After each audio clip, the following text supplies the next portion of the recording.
ಕರ್ನಾಟಕದ ರಾಜಧಾನಿ ಬೆಂಗಳೂರು ತನ್ನ ಅತ್ಯಂತ ಪ್ರಸಿದ್ಧ ಸಾಂಸ್ಕೃತಿಕ ಕಾರ್ಯಕ್ರಮಗಳಲ್ಲಿ ಒಂದಾದ ಲಾಲ್‌ಬಾಗ್ ಪುಷ್ಪ ಪ್ರದರ್ಶನ 2026 ಅನ್ನು ಆಯೋಜಿಸಲು ಸಜ್ಜಾಗಿದ್ದು, ಇದು ಭಾರತ ಮತ್ತು ವಿದೇಶಗಳಿಂದ ಸಾವಿರಾರು ಪ್ರವಾಸಿಗರನ್ನು ಆಕರ್ಷಿಸುತ್ತದೆ.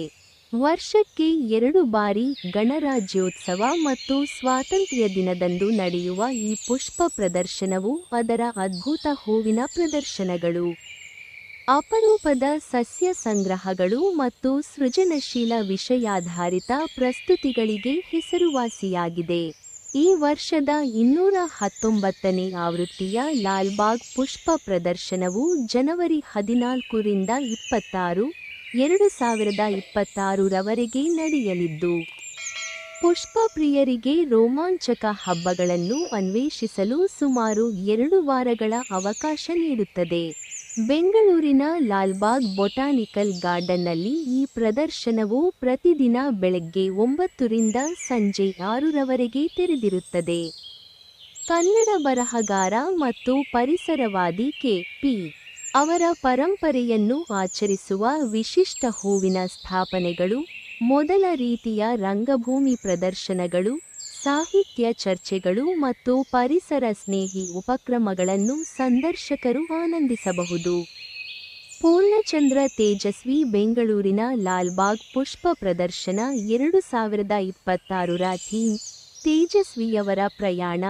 13 ದಿನಗಳ ಈ ಕಾರ್ಯಕ್ರಮವು ಪ್ರಸಿದ್ಧ ಬರಹಗಾರ, ಕಾದಂಬರಿಕಾರ, ಪರಿಸರವಾದಿ, ಛಾಯಾಗ್ರಾಹಕ ಮತ್ತು ಪ್ರಕೃತಿ ಪ್ರೇಮಿ ಕೆ.ಪಿ. ಪೂರ್ಣಚಂದ್ರ ತೇಜಸ್ವಿಯವರ ಜೀವನ ಮತ್ತು ಕೃತಿಗಳಿಗೆ ಗೌರವ ಸಲ್ಲಿಸಲಿದೆ. ತೇಜಸ್ವಿಯವರ ಪ್ರಯಾಣ ಎಂಬ ಈ ಕಾರ್ಯಕ್ರಮದ ಥೀಮ್ ಅವರ ಸಾಹಿತ್ಯ ಕೃತಿಗಳಿಂದ ಕ್ಷಣಗಳನ್ನು ಮರುಸೃಷ್ಟಿಸುವುದು ಮತ್ತು ಪ್ರಕೃತಿ, ಕಾಡುಗಳು, ಗ್ರಾಮೀಣ ಜೀವನ ಮತ್ತು ವನ್ಯಜೀವಿಗಳ ಮೇಲಿನ ಅವರ ಉತ್ಸಾಹವನ್ನು ಪ್ರತಿಬಿಂಬಿಸುವ ಗುರಿಯನ್ನು ಹೊಂದಿದೆ. ಪ್ರದರ್ಶನಕ್ಕಾಗಿ ಸಿದ್ಧತೆಗಳು ಭರದಿಂದ ಸಾಗುತ್ತಿದ್ದು, ತಮಿಳುನಾಡು, ಕೇರಳ, ಮಹಾರಾಷ್ಟ್ರ ಮತ್ತು ಡಾರ್ಜಿಲಿಂಗ್ನಿಂದ 95ಕ್ಕೂ ಹೆಚ್ಚು ಬಗೆಯ ಹೂವುಗಳನ್ನು ಪಡೆಯಲಾಗಿದೆ. ಒಟ್ಟಾರೆಯಾಗಿ ಸುಮಾರು 32 ಲಕ್ಷ ಹೂವುಗಳು ಲಾಲ್‌ಬಾಗ್ ಉದ್ಯಾನವನ್ನು ಅಲಂಕರಿಸಲಿವೆ.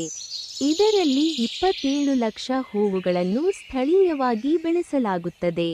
ಪೂರ್ಣಚಂದ್ರ ತೇಜಸ್ವಿ ಪ್ರತಿಷ್ಠಾನ, ತೇಜಸ್ವಿ ಪ್ರತಿಷ್ಠಾನ, ದೃಢೀಕರಣ ಮತ್ತು ಶ್ರೀಮಂತ ದೃಶ್ಯ ಅನುಭವವನ್ನು ಖಚಿತಪಡಿಸಿಕೊಳ್ಳಲು ಪ್ರದರ್ಶನವನ್ನು ನಿರ್ವಹಿಸುವ